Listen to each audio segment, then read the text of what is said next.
يبسط الرزق لمن يشاء من عباده ويقدر له وما أنفقتم من شيء فهو يخلفه وهو خير الرازقين ويوم يحشرهم جميعا ثم يقول للملائكة أهؤلاء إياكم كانوا يعبدون قالوا سبحانك أنت ولينا من دونهم بل كانوا يعبدون الجن أكثرهم بهم مؤمنون فاليوم لا يملك بعضكم لبعض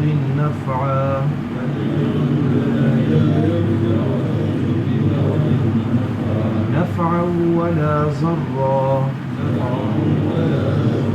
ونقول للذين ظلموا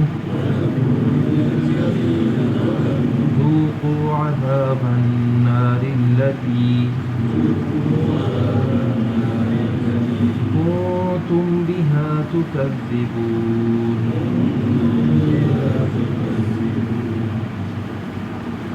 قل إن ربي يبسط الرزق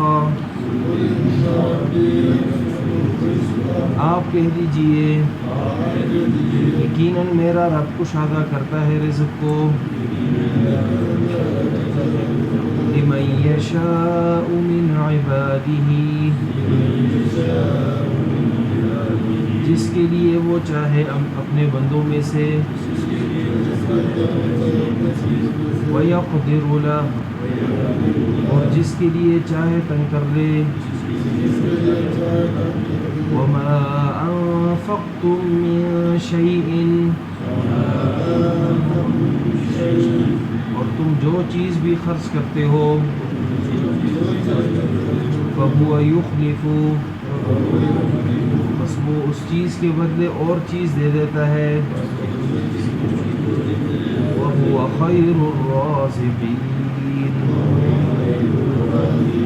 اور یقیناً وہ بہترین رزق دینے والا ہے وَيَوْمَ يَحْشُرُهُمْ جَمِيعًا اور جس دن وہ ان سب کو جمع کرے گا ثُمَّ يَقُولُ لِلْمَلَائِكَةِ پھر وہ فرشتوں سے کہے گا أَهَؤُلَاءِ إِيَّاكُمْ كَانُوا يَعْبُدُونَ کیا یہ لوگ تمہاری ہی عبادت کرتے تھے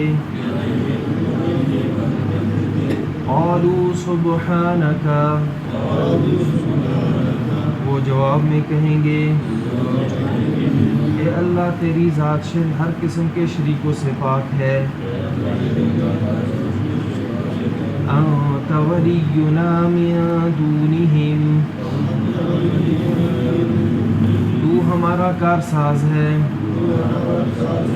نہ کہ یہ بل كانوا يعبدون الجن بلکہ یہ لوگ جنات کی عبادت کرتے تھے اکثرهم بهم مؤمنون ان کے اکثر انہی پر اعتقاد رکھتے تھے فَالْيَوْمَ لَا يَمْلِكُ بَعْضُكُمْ بس آج کے دن مالک نہیں ہوگا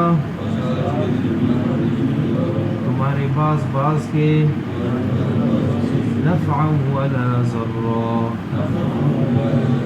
نہ نفع کے اور نہ ہی نقصان کے وَنَقُولُ لِلَّذِينَ ظَلَمُوا، اور ہم کہیں گے ان لوگوں سے جنہوں نے ظلم کیا، ذُوقُوا عَذَابَ النَّارِ الَّتِي، چکو آگ کا عذاب، كُنتُم بِهَا تُكَذِّبُونَ، جسے تم جھٹلایا کرتے تھے۔ قُلْ إِنَّ رَبِّي يَبْسُطُ الرِّزْقَ لِمَن يَشَاءُ مِنْ عِبَادِهِ وَيَقْدِرُ لَهُ۔ ماقبل مشرکین کا طور طریقہ اللہ رب العزت نے ذکر کیا کہ جتنے بھی پیغمبر آئے تو پیغمبر نے جب اللہ رب العزت کا پیغام لوگوں تک پہنچایا تو جو خوشحال قسم کے لوگ تھے وہ جواب میں کہنے لگے کہ جس کے ساتھ آپ کو بھیجا گیا ہے ہم اس کے بالکل نہیں مانتے، یعنی آپ والی ہدایت ہم نہیں مانتے۔ اور پھر جواب میں یہ بھی کہتے تھے کہ دیکھو ہم مال میں اولاد میں زیادہ ہیں، ہمیں کیسے عذاب ملے گا، ہمیں تو عذاب نہیں ملے گا، اس لیے کہ اللہ کا کرم ہے کہ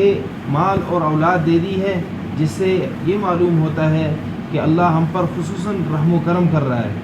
اور ہمیں عذاب نہیں ملے گا۔ تو جواب میں فرمایا اصل میں رزق کا کسی کو زیادہ ملنا، کسی کو کم ملنا، کسی کو اولاد کا زیادہ ہونا، کسی کا کم ہونا،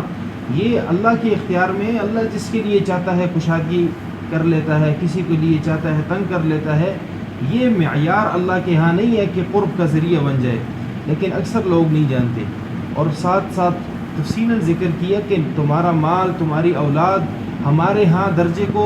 بلند نہیں کرتا، قریب نہیں کرتا، مگر جو شخص ایمان لے آتا ہے، اعمال صالحہ بجا لاتا ہے، وہ اس شخص کا درجہ ہمارے ہاں بڑھتا رہتا ہے، اور انہی لوگوں کو پھر دگنا بدلہ دیا جائے گا ان کے اعمال کے بدلے میں، اور یہ جنت کے بالا خانوں میں امن سے رہیں گے۔ اور وہ لوگ جو ہماری آیتوں کے بارے میں عاجز کرنے، ہرانے کی کوشش میں لگے ہوئے ہیں، وہ عذاب میں حاضر کیے جائیں گے۔ آپ کہہ دیجئے ان ربی یبسط الرزق لمن یشاء، دوبارہ اسی بات کا اعادہ کیا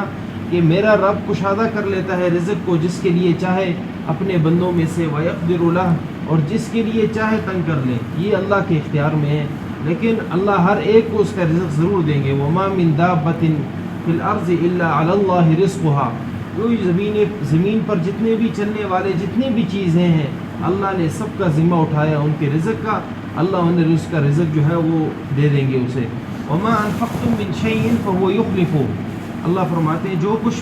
جو چیز بھی تم خرچ کرتے ہو اللہ اس چیز کے بدلے میں اور چیز تمہیں دے دیتا ہے۔ وَهُوَ خَيْرُ الرَّازِقِينَ، اور وہ بہترین رزق دینے والا ہے۔ اس طرح یعنی زکوٰۃ کا ہے، اسی طرح صدقات نافلہ کہ جتنے بھی انسان اللہ کے راستے میں خرچ کرے گا اس خرچ کرنے کے بدلے میں اللہ رب العزت اس کے مال کے بدلے میں کوئی اور بلائیں ٹال لیتا ہے، اسی طرح دیگر مال اللہ رب العزت عطا کر لیتا ہے۔ جن لوگوں نے اللہ کے راستے میں خرچ کیے باوجود اس کے کہ یعنی وقتی طور پر تو انسان کو یہی لگتا ہے کہ انسان کا مال ختم ہو گیا، لیکن در حقیقت مال ختم نہیں ہوا، مال کے اضافہ ہوا۔ اس طرح عبد الرحمن بن عوف رضی اللہ تعالی عنہ غزوہ تبوک کے موقع پر تقریباً 10,000 دینار جو ہے وہ اللہ کے راستے میں انہوں نے خرچ کیے مشکل مرحلے میں۔ اسی طرح حضرت عثمان غنی رضی اللہ عنہ کہ انہوں نے یعنی اس یہودی سے بیر روما خریدا، کتنے مشکل وقت میں خریدا۔ اور اسی طرح عبد الرحمن بن عوف رضی اللہ عنہ کہ ایک مرتبہ مدینہ میں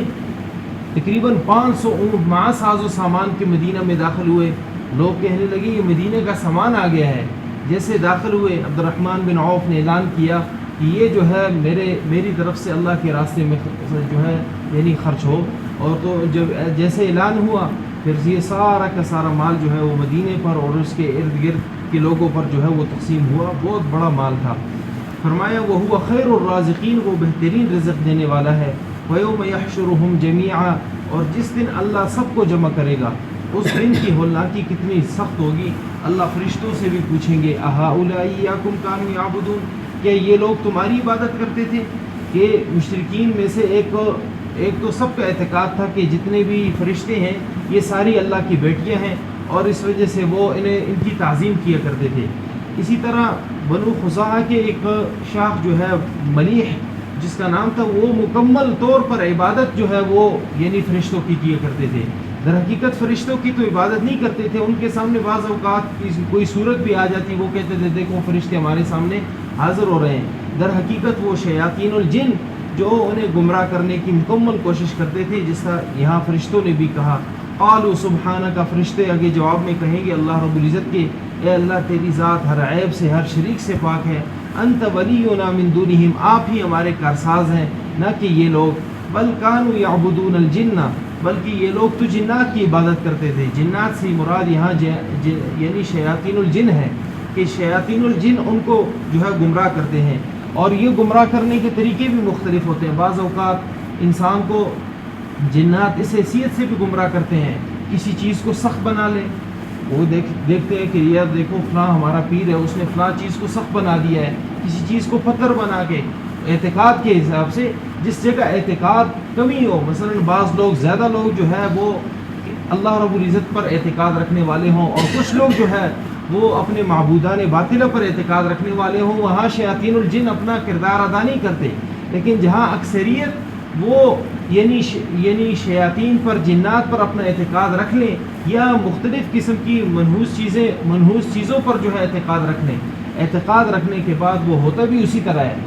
جس طرح بعض واقعات میں آتا ہے کہ فلاں چیز جو ہے پتھر بن گئی، فلاں انسان پتھر بن گیا، تو یہ در حقیقت ان لوگوں کے اعتقاد اس چیز پر ہوتا ہے کہ یہ ہمارے پیر جو ہیں یا ہمارے جو بزرگ ہیں یہ سب کچھ کر سکتے ہیں۔ حقیقت میں وہ کچھ بھی نہیں کر سکتے، کسی پر اس کا اختیار چلتا نہیں ہے۔ ہاں شیاطین الجن ہوتے ہیں جو کیا کر لیتے ہیں، اس کی صورت اپنا کر مختلف لحاظ سے وہ گھیر لیتے ہیں، جس طرح حضرت ابو ہریرہ رضی اللہ تعالی عنہ کی روایت میں آتا ہے کہ آپ رضی اللہ تعالی عنہ کو آپ صلی اللہ علیہ وسلم نے مقرر کیا بیت المال کی مال کی حفاظت کے لیے، اور جب وہ جو ہے بیت المال کی حفاظت کر رہے تھے، اس دوران ایک بوڑھا شخص جو ہے وہ جو ہے ایک بوری بھر رہا تھا، اور بوری بھرنے کے بعد آٹے کی بوری اس نے بھری اور پھر اس نے جو ہے چلنے لگا۔ ابو ہریرہ رضی اللہ عنہ نے انہیں پکڑ لیا، پکڑنے کے بعد کہا کہ جو ہے تم چوری کر رہے ہو بیت المال کے مال سے، تو اس نے جو ہے بڑی آہوزاری کی کہ میں اتنا انتہائی عاجز ہوں، بڑا غریب ہوں۔ حضرت ابو ہریرہ رضی اللہ عنہ نے جانے دیا، اور صبح آپ صلی اللہ علیہ وسلم کے سامنے اس کا تذکرہ کیا۔